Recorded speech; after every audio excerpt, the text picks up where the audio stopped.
product rule. So I have two things that are being multiplied together that both of them have variables in it. So I'm going to take the second term and I'm going to copy it down. And then I'm going to multiply it by the derivative of the first term. It's plus the first term times the derivative of the second. Now I understand that because addition is commutative, it doesn't make any difference whether or not you've had this one come first or the other one. The only reason why I particularly like to write it this way is because it follows quotient rule. So it's almost the exact same thing, except I put a subtraction sign in there for quotient rule and divide by something. So that's why I write my product rule this way, but it doesn't make any difference whichever way you want to do it. Okay. All right, so when I do quotient rule, it's the denominator times by the derivative of the numerator, then the numerator times the derivative of the denominator, and over the denominator squared. It is always subtraction. You unfortunately have to memorize these formulas. Okay.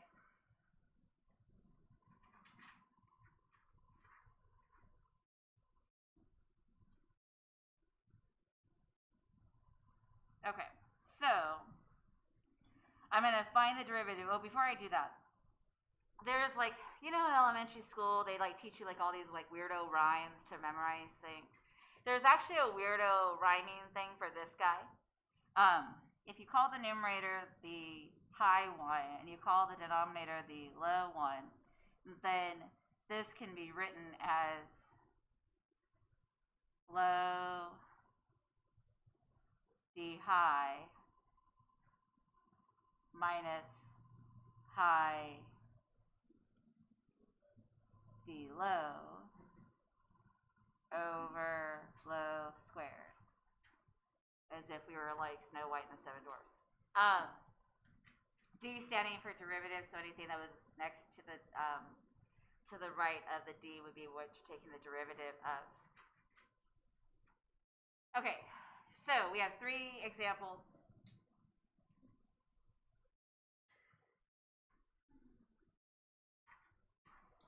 Okay. So y prime is the second term times by the derivative of the first. Now the derivative of 6x minus 5. The derivative of 6x is 6. The derivative of negative 5 is 0.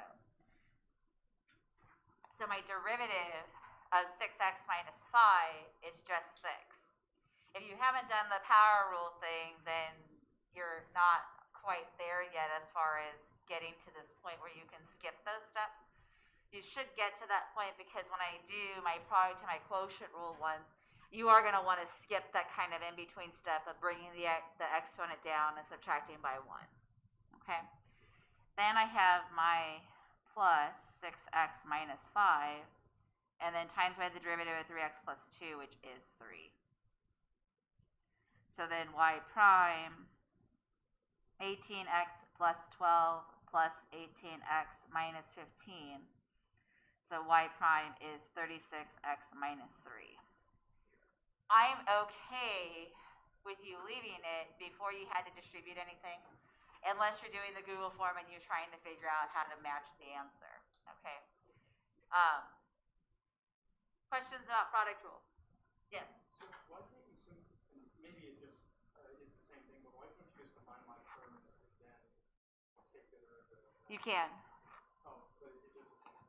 Yes, there will be situations though that'll be a product of two things, and you won't be able to do that. Okay.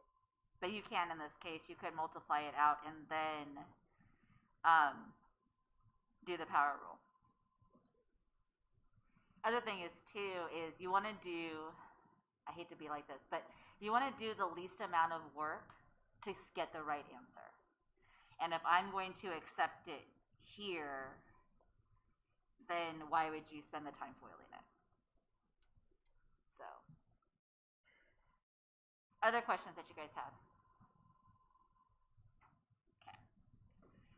Quotient rule.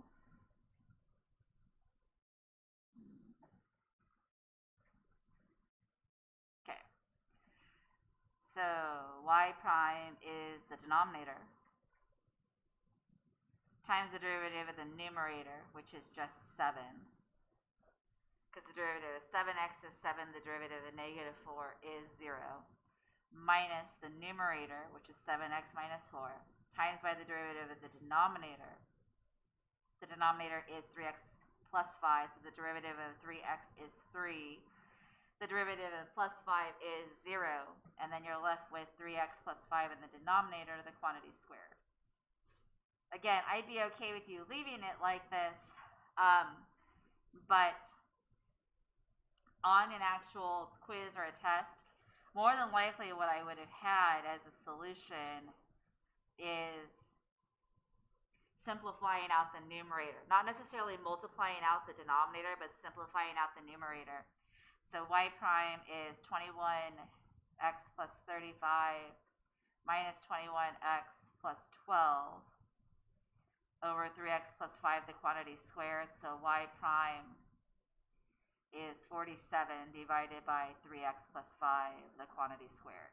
So more often than not, your College Board choices would have only simplified the numerator as far as multiplying it out and would have left the quantity squared in the denominator.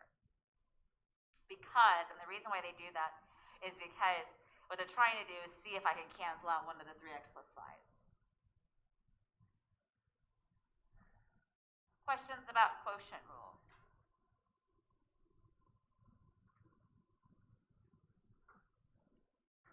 I have another example of quotient rule, but in this case, for example 3, I don't have to use quotient rule.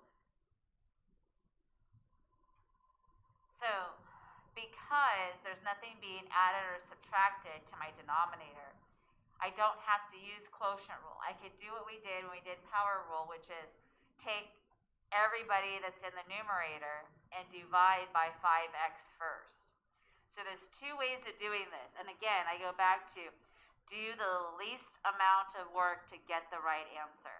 So if this is a Google form or your quiz or your test, I would have scanned the solutions to see, does it look like quotient rule was done? Or does it look like I simplified this? I would take a quick glance and just see. In the end, if you were to do it one way or another, you still would be able to get the manipulation for the right answer, but you just may have to put more work forward to do that. So option 1 would have been quotient rule.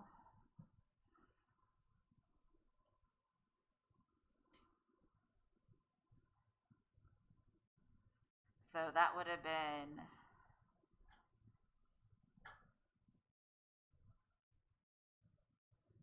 f prime of x, low, derivative of 4x squared is 8x, derivative of negative 3x is negative 3, derivative of 7 is 0, minus 4x squared minus 3x plus 7, derivative of 5x is 5, and then all over 5x, the quantity squared. So that would have been your option 1, which is using the quotient rule.